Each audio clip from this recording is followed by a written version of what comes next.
Hello everyone, welcome to another video.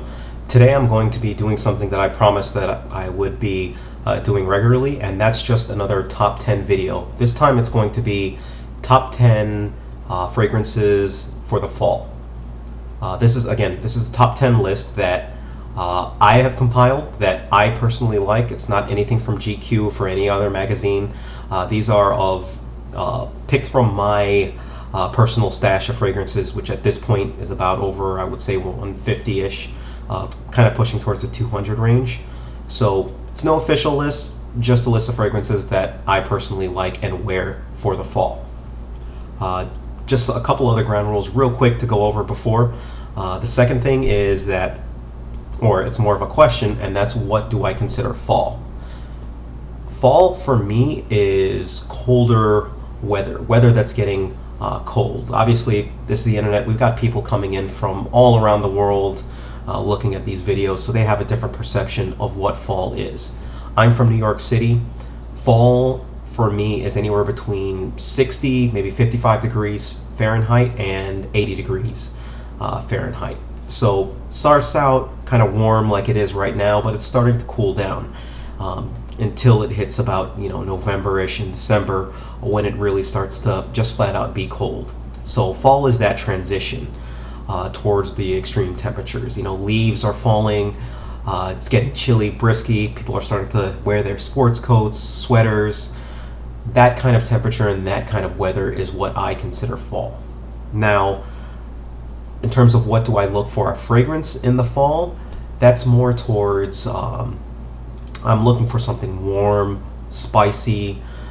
Generally, I go for gourmands or oriental type fragrances, darker fragrances, a little bit more mysterious fragrances, stuff that can really push the limit and test the traditional perception of fragrances, if you want to call it that. They're generally heavy fragrances. As the transition starts to get colder, that's when I start to get a little bit more pronounced with the fragrances that I wear in terms of fall. So that's kind of just a general overview of what I'm looking for in a fall fragrance.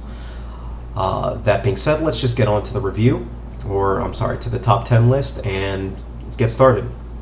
There's 4 honorable mentions that I have this time. Last time in my summer video I only had 2, but this time it kind of was a little bit weird just because of the type of fragrances that I wear, and just get onto it real quick. So the first honorable mention that I have is this one right here. This is Christian Dior's Dior Homme. This one I purchased during the summer. It's really a vanilla, a little bit of a makeup-y type fragrance that you can really wear, that's kind of great for outdoor occasions, not necessarily outdoor occasions, but closer occasions where you're going to a dinner, it's great for work, great for going out, not just to dinners, but literally just going out and having a good time with your friends. It's really a great fragrance. Now, why didn't this actually make my actual top 10 list? That's just because I use another one that's very similar to this that you'll see in the top 10 list, but because of it I usually end up reaching for the other one a little bit more than this one, but still Dior Homme is a great pickup for the fall, especially for those of you who are looking for a fall fragrance. A little bit more on the expensive side, but still a great find. The next honorable mention that I have is Boss Bottled. This one, obviously by Hugo Boss. This one is a kind of like a spicy apple, a little bit of vanilla, but basically a spicy apple type scent. The only reason why this one didn't make my top 10 list is it's a little bit more harsh on my nose, and generally it's not really a fragrance that I really reach for that much. It still is a fragrance that I use, but generally if I run out of a fragrance that I feel like using, I'm usually not going to reach for this as much often as some of the others. And it also comes off a little bit synthetic. There's nothing wrong with synthetic, but again, still a very, very good fragrance even to make honorable mention, but not part of my top 10. Next one on the list, Bvlgari Black. This baby right here, nice little hockey puck right here. This one is more of a tea-based fragrance. Smells a little bit like rubber, ironically, with a rubber outside on this one. This one's got a really great scent that kind of reminds you of fall in that manner.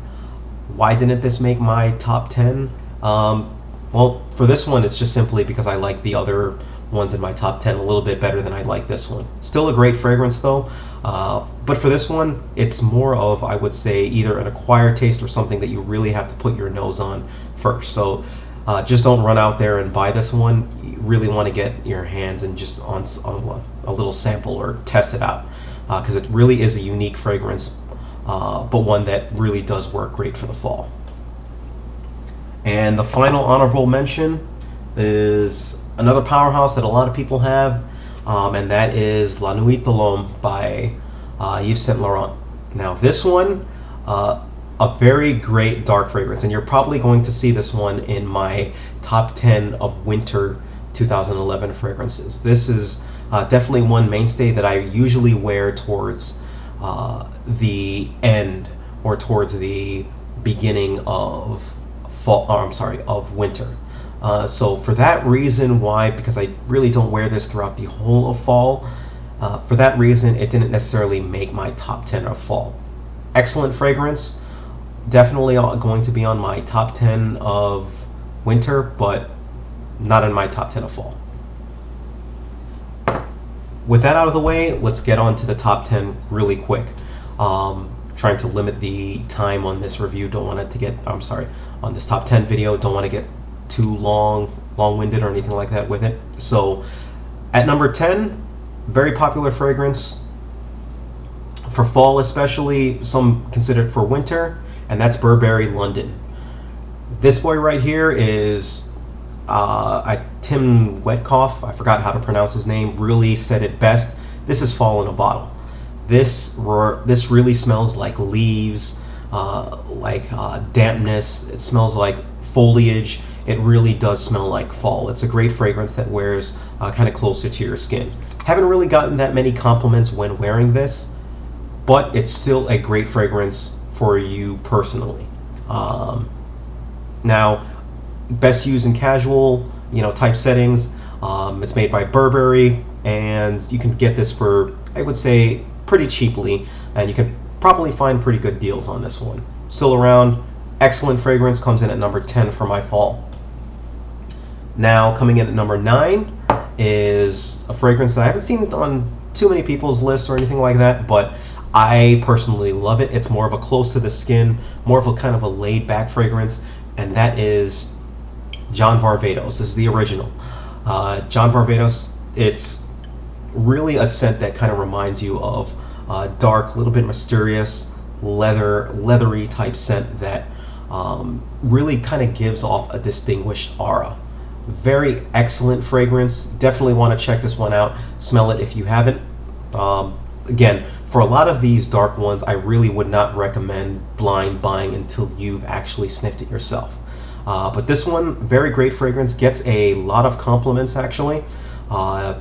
As long as you apply it perfectly fine, or don't overdo it or don't underdo it. Actually, you can actually really pull this one off, and this is a great fragrance to use in the fall. That's at John Varvatos at number 9. At number 8, we have L'homme. Now this one, unlike La Nuit de L'homme, L'homme, to me, this is really an excellent fall fragrance, and this actually is one of the reasons why Boss Bottled number 6 is not, or Boss Bottled is not in the top 10. This is in my opinion, a better version of Boss Bottled. This is an apple cinnamon, more subdued in the apple, cinnamon, but a great fragrance that epitomizes fall as well. Very, very good. A fragrance that really, I would say, comes off as well as distinguished, if that really makes any sense. No, really doesn't, but it's a great fragrance. Pick this one up if you can. I would recommend, this is one I actually would recommend blind buying. Kind of a little bit different from the mold, but it's a great fragrance nonetheless. It's something that you can get on the designer side as well. Something that you can get from any online retailer and pretty much just around. But really a great fragrance. Yeah, very distinguished, very great. You can use it for work, play, really all-around occasion. This is an all-around fragrance. All right, on to number 7 is a discontinued fragrance that hasn't been around, but I purchased this one up, I believe, off another reviewer. But this is Yves St Laurent's M7. Another Yves St Laurent, so that makes 3, I believe. But this one is a dark, smoky fragrance. It's very, very, very mysterious. It's one that I spent a lot of time just studying and wearing, and it really is hard to describe. Besides the dark, smoky incense like fragrance, it's really one that you have to get your nose on, and you might not like it, to be perfectly honest. It's one that is really more personal. I haven't really gotten that many compliments wearing this one, only 1 or 2, which, considering how much I've actually worn it, is pretty low, but it's still a fragrance that I enjoy immensely, especially for the fall. So this one you're probably gonna have to scour eBay or other sites or other people, that are actually selling their fragrances, because this one, again, has been, I believe, discontinued. I may be wrong on that, but I believe so. Oh, no. You know what? It hasn't been discontinued, but I believe they reformulated it. This is the old formulation. So the new one smells different enough that I went out and had to purchase this old one. So that's Yves St Laurent's M7. On to the next one. And that is another one from the house of Dior, and the reason why I did not put Dior Homme, and that's Dior Homme Intense. At number 6 is Dior Homme Intense, and it's an excellent fragrance. This is like Dior Homme, but it has more of a pronounced lipstick type vibe into it. As weird as that sounds, it really does come out really nice. It's more of, this is a definite date type fragrance. This is a definite closer occasion type fragrance. You can pull this off. You can pull this off at work, but it's not generally something that I would wear at work. But this is definitely something that also cuts through the cold air as well. Excellent fragrance. If you don't have it, or don't know where to actually purchase it, because this actually sells out pretty fast. I believe they've come out with new formulations of this one as well. This is the older formulation. Excellent scent. Definitely take a sniff on this one. Now, narrowing it down, coming down at number 5, we've got one of my favorite fragrances from the house of Thierry Mugler, and that's, or Thierry Mugler, I forgot how to pronounce his name. That's Pure Malt right here. Number 5 is Pure Malt. Excellent boozy type smell. Smells very similar to a toned down version of Angel Men. I believe I've reviewed this one as well. This is simply Angel Men put in a cask of whiskey or something similar to that. So it's a boozy, chocolatey, vanilla, really a gourmand type smell with liquor in it. Excellent scent. This is one of my day-to-day scents for the fall, especially. Excellent scent. A little bit more on the expensive side, but well worth it. This has been discontinued. It's not available normally for purchase, but they do, or Thierry Mugler usually does come out with certain sales where they'll just all of a sudden start selling this, or start selling other ones of his formulation. So keep a lookout on that site, or you can usually purchase it off fellow reviewers, other reviewers, and people selling it on eBay. So this is obtainable, excellent scent. Definitely highly recommend this one. Coming in at number 4, we have niche fragrance that I've actually, initially I didn't actually like this one, but after purchasing a couple samples, wearing it a little bit, it really grew on me. This one is Bond number 9's New Harlem. New Harlem is an excellent scent that is more of a syrupy, almost maple syrup type vibe. It kind of smells a little bit like breakfast, Aunt Jemima type smell, or even a better like syrup type smell. Got a little bit of coffee, got a little bit of tonka bean, I believe, mixed in it. It just comes off excellent. This one has gotten me a lot of compliments. I mean, every single time I wear this one, always get some sort of compliment wearing it. Wore it to the basketball court. After work, by the way, it lasts an excellent long time. But it was still on me, and other players were saying I smelled excellent. I smelled like the sweetest player that they'd ever smelled, as strange as that sounds, but that's how it came off.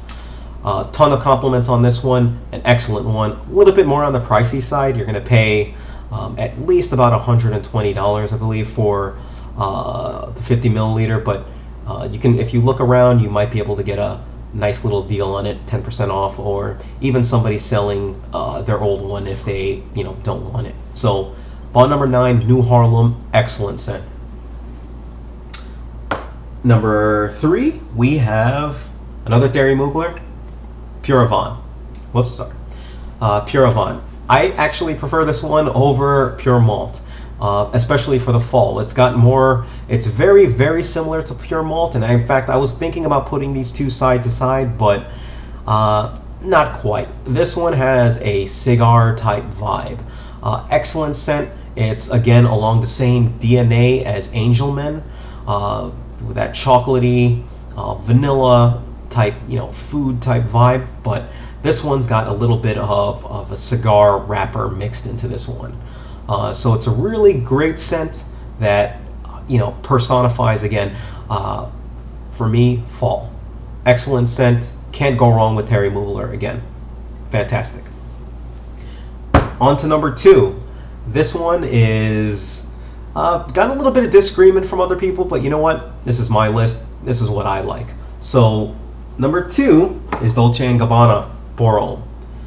This really is my average everyday reach for the scent in fall. Great for work, great for going out, great for special occasions, great for any occasion. Dolce & Gabbana Dior Homme really holds up the mantle in this one. Excellent scent, spicy. What else is to say about it? Spicy, elegant, really warm, toned down. It's just an excellent fragrance. Get your nose on this one. I have seen a lot of people actually selling it, so some people may not actually like this as much as I do, but still, excellent fragrance. I love it. Get your nose on it. Number 2 for fall of 2011. And number 1, fall of 2011, this is a recent pickup. This actually I picked up maybe about a month and a half ago, 2 months ago. Excellent scent. I've been wearing this constantly. I've took a sniff at it. When I first smelled it, I knew I had to have it.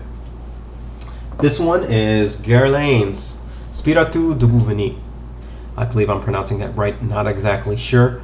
But this one, excellent scent. Vanilla, boozy scent.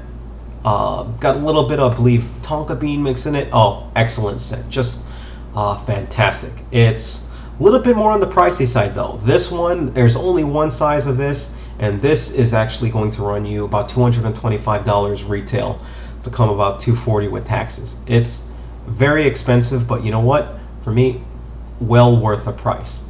As with any niche fragrance, I would honestly suggest do not go out and just blind buy this. If you have the money, sure, knock yourself out, but really give this one a try. For me, this completely suits my personality. It's excellent. It comes off, again, as a boozy scent, and get a lot of compliments from this one as well. So Guerlain Spirituese de Vanille, fantastic scent. Take a look at it and try it out. So that's my top 10 fragrances of fall 2011. Sorry it was so long. I'm going to put the top 10 list, so you might not have to cruise through the video or get to the ones that you actually want to take a gander at. And with that, just comment, leave any comments, any questions that you might have. Go ahead, send me a message. Thanks, and really take care of yourselves. Bye-bye.